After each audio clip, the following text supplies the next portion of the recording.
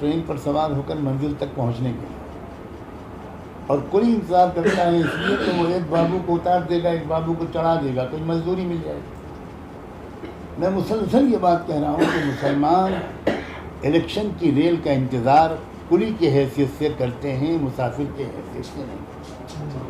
ایک پارٹی کو اتار دیں گے، ایک پارٹی کو چڑھا دیں گے، اور جس کو اتارتے ہیں وہ کیا مزدوری دیتی، جس کو چڑھایا ہے آج تک اس نے بھی کوئی مزدوری نہیں دی۔ تو میرا مضبوط موقف ہے کہ ہم کو ایک ایسی سیاسی طاقت کی تشکیل دینی چاہیے جس پر مسلم پارٹی کا لیبل نہ لگا، اور جس کے ترجمانی کرنے والے قائدین ہندو مسلم مسئلے پر ایک لفظ نہ بولیں، وہ بولیں ظالم المظلوم کے مسئلے، تاکہ جو اصل مسئلہ اس ملک میں ہے وہ ابھر کر آئے۔ مسئلہ اس ملک میں ہندو مسلم ہے ہی نہیں، ہندو مسلم مسئلہ کھڑا کیا گیا ہے اس نان مسلم بھارتیہ سماج کے اندرونی کشمکش کو دبائے رکھنے کے لیے اور ان کو پولیٹیکلی ہندو بنائے رکھنے کے لیے۔ میں بہت اہتمام سے لفظ بول رہا ہوں، سیاسی طور پر انہوں نے ہندو بنائے ہیں، مذہبی طور پر وہ ہندو تسلیم کرتے تو صدر جمہوریہ ہند کو تو کم سے کم جانے دیتے۔ ہمارے پاس ایک بہترین موقع، یہی اسلام کا بھی حکم ہے کہ اکیلے اپنے لیے انصاف نہ مانگو، سب مظلوموں کو انصاف دلاؤ، اور یہ اس مزاج کی سیاسی پارٹی کا قائم ہونا ضروری ہے۔ ایس ڈی پی آئی کے بارے میں جتنا جانتا ہوں، میں کئی مرتبہ وہ لوگ مجھ سے ملتے رہے ہیں، میں ان کے غیر مسلم لیڈروں سے بھی ملا ہوں، بار بار وہ میرے پاس آئے ہیں۔ ان کے پاس کرسچن لیڈرز بھی ہیں، سکھ لیڈرز بھی ہیں، جو دلت لیڈرز ہیں وہ بھی ہیں، اور کسان لیڈروں کے ساتھ جو میرا رابطہ اس میں ایک آدھ دفعہ وہ لوگ بھی شریک رہے۔ تو اس لیے میں نے ایک ایسی مسلمانوں کی سیاسی پارٹی کو تقویت پہنچانا، اس میں کوئی حرج نہیں سمجھا، بلکہ اس کو کار خیر سمجھا کہ جس سے یہ میسج جائے، اور اسی لیے میں نے وہاں پر جو ان کے اس میں تقریر کی، اس میں جو کچھ کہا وہ یہی اسی بات کو میں نے تفصیل سے بیان کیا، اور اس لیے انہوں نے جو نام رکھا وہ بھی social democratic party of India, اس میں کہیں سے مسلمین اور مومنین کا نام نہیں ہے۔ تو یہ چیز زیادہ سوٹ کرتی ہے، اسٹیئرنگ ہمارے ہاتھ میں ہو۔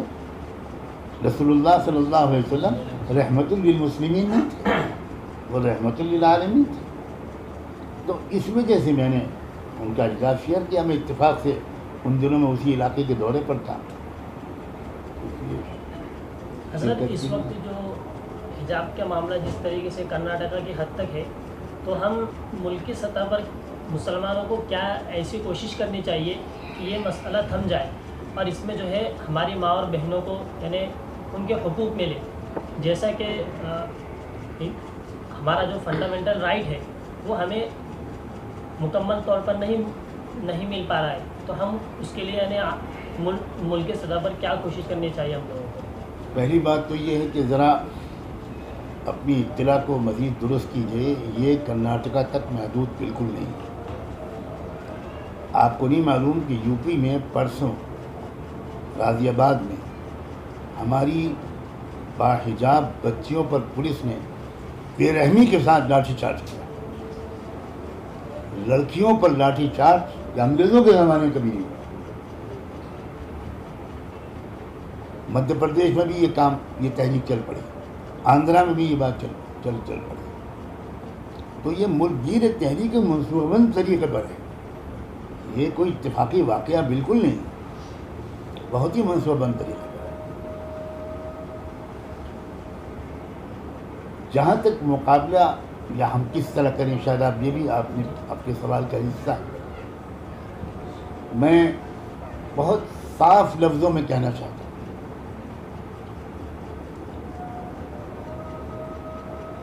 کہ ہم ایک ایک کر کے ان کے تمام ظالمانہ احکام کو تسلیم کرتے چلے جائیں۔ یہ اسی کا نتیجہ ہے کہ ان کا حوصلہ بڑھتا چلا جائے۔ کم سے کم ہم کو کسان آندولن سے سبق سیکھنا چاہیے۔ 730 کسان مرے ہیں اس آندولن میں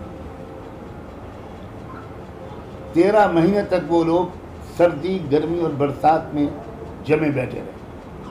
میں کیونکہ بار بار گیا ہوں اس لیے مجھے اندرون زمینی حالات معلوم ہیں. 80 سالہ کسان کی موت ہوتی ہے, گاڑی منگوائی جاتی ہے تاکہ میت کو لے جایا جائے اس کے گاؤں سے لوگ آتے ہیں, وہ لے کے چلے جاتے ہیں. ایک بھی کسان احتجاج چھوڑ کر نہیں جاتا. اب ہم مسلمان اتنے کمزور ہو گئے ہیں, ہر چیز مانتے چلے جاتے ہیں. میں بالکل صاف کہتا ہوں کہ اجتماعی طور پر ہم کو ایسے احکام کی نافرمانی کرنی چاہیے. بالکل نہ, یہ ہمارا جمہوری حق ہے. اگر ہم نے حکومت کی نافرمانی نہ کی ہوتی تو انگریز سے آزادی ملتی. پہلی تحریک تو سول نافرمانی ہی کی تھی, یہیں سے مزاحمت شروع ہوئی تھی. لیکن یہ اجتماعی قیادت فیصلہ کرے گی تب جو ہوگا. اکیلا سجاد نعمانی کہے گا تو یہ مناسب نہیں ہے.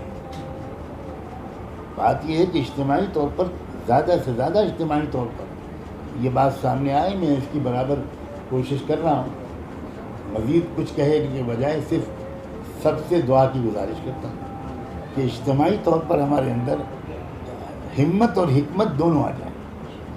دیکھیے ہم کو ان چیلنجز کے مقابلے کے لیے اور ہر قوم کو ہمت اور حکمت کی ایک آمیزے کی ضرورت پڑتی ہے. یہ دونوں چیزیں ہیں, سمجھداری بھی اور بہادری. آج کے حالات میں ہم کو جو لوگ بہادر نظر آتے ہیں وہ سمجھدار کم نظر آتے ہیں, اور جو سمجھدار نظر آتے ہیں وہ بہادر کم نظر آتے ہیں. لیکن ایسا ہے کہ ملکی سطح پر ایک مخصوص کمیونٹی کو جو ہے تو نفسیاتی خوف میں مبتلا کر دیا گیا, اور اس کا نوٹس بین الاقوامی سطح پر بھی لیا جا رہا ہے. ایسے حالات میں ملک کے مسلمان کیا کرنا چاہیے, ان کی ترجیحات کیا ہونی چاہیے؟ جو اللہ کی قدرت کو جانتا ہے, دنیا کی کوئی طاقت اس کو خوف کی نفسیات میں مبتلا نہیں کر سکتی. خوف کی نفسیات میں اگر کوئی مبتلا ہے اس کا صاف مطلب یہ ہے کہ اس نے اپنے رب کو نہیں پہچانا. ہمارا مسئلہ ایمان کی کمزوری کا ہے, بالکل صاف صاف بات ہے. اللہ سب کچھ کرتا ہے یا مخلوق کرتی ہے؟ اللہ عزت و ذلت دیتا ہے, کامیابی اور ناکامی دیتا ہے یا RSS دیتی ہے؟ سیدھا سیدھا مسئلہ ہے. میں بہت صاف گو آدمی ہوں. مسئلہ ایمان کا ہے. افسوس یہ ہے کہ جن کے پاس ایمان نہیں ہے ٹیکنیکلی, اور اس لفظ کو بہت انڈر لائن کرنا چاہوں گا, ٹیکنیکلی وہ اس وقت بے خوف ہیں. اور جن کے پاس ایمان بھی ہے, آخرت بھی ہے, شہادت کے فضائل بھی ہیں, قربانیوں کے اجر بھی ہے, وہ سب سے زیادہ خوف میں مبتلا ہے. اس خوف سے نکلنا پڑے گا, بالکل اس خوف سے نکلنا پڑے گا. اور یہ حریف جو ہے ہمارا, ہمارے دوست, یہ ایسے ہیں کہ اگر آپ ان کے سامنے ڈٹ گئے تو یہ پیچھے ہٹ جاتے. لیکن اگر آپ خود ڈر گئے تو پھر وہ کیسے پیچھے ہٹیں گے؟ پھر یو پی چناؤ کی طرف آؤں گا تھوڑا سا معذرت کے ساتھ. آپ نے بہت مثبت اشارے دیے, اللہ کرے کہ ایسا ہی ہو. لیکن صورتحال, زمینی صورتحال جو ہے تو جو پارٹیاں خود کو سیکولر کہتی ہیں وہ بھی ہر ایک کی اپنی رفلی اپنا رائے ہے.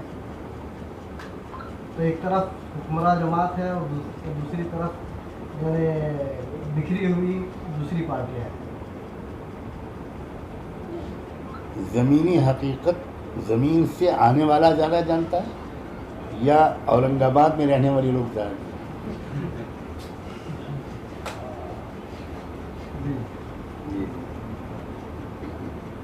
الیکشن کے جو 2 دور اب تک ہوئے ہیں, اب EVM کا کوئی چمتکار نظر آئے, کوئی دھاندلی ہو, میں نہیں کہہ سکتا. لیکن اس میں زبردست ناکامی BJP کو ہوئی ہے. میں آن ریکارڈ یہ بات کہہ رہا ہوں. آخر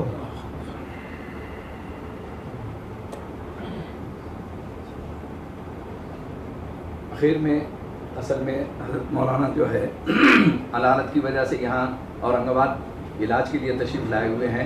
آپ تمام حضرات نے جتنا استفادہ حاصل کیا ہے، ہم حضرت مولانا کے ممنون و مشکور ہیں کہ انہوں نے علالت کے باوجود ہمیں وقت دیا ہے. اللہ تعالیٰ سے دعا کی ہم یعنی جو ہے وہ کر رہے ہیں. اسی طریقے سے عوام الناس سے، آپ تمام سے، معزز سامعین حاضرین سے بھی گزارش کرتے ہیں کہ حضرت مولانا کی صحت کے لیے خصوصی دعا کرتے رہیں. حضرت ایک سوال آپ سے ہے کہ اس وقت بڑی تعداد میں مہاراشٹر کے مسلم نوجوان جو ہے تو یہ popular front of India join کر رہے ہیں، لیکن ہمارے ہی کچھ جو ہے تو قائدین جو اپنے آپ کو بڑا لیڈر مانتے ہیں، بناتے اپنے آپ کو بتاتے ہیں، وہ لوگ جو ہے تو ایسے نوجوانوں کو تنظیم سے جڑنے سے روک رہے ہیں، ان کو دہشت خوف بتا کر. تو آپ اس بارے میں کیا پیغام دینا چاہیں گے ان نوجوانوں کو جو اس وقت ڈھونڈ رہے ہیں کوئی ایسی قیادت ان کو ملے اور اسی قیادت کو ڈھونڈتے ہوئے popular front of India join کر رہے ہیں؟ نہ، میں صرف یہ کہوں گا کہ یہ نوجوان سمجھدار اور پڑھے لکھے ہیں، یہ قریب سے دیکھ کر خود فیصلہ کریں.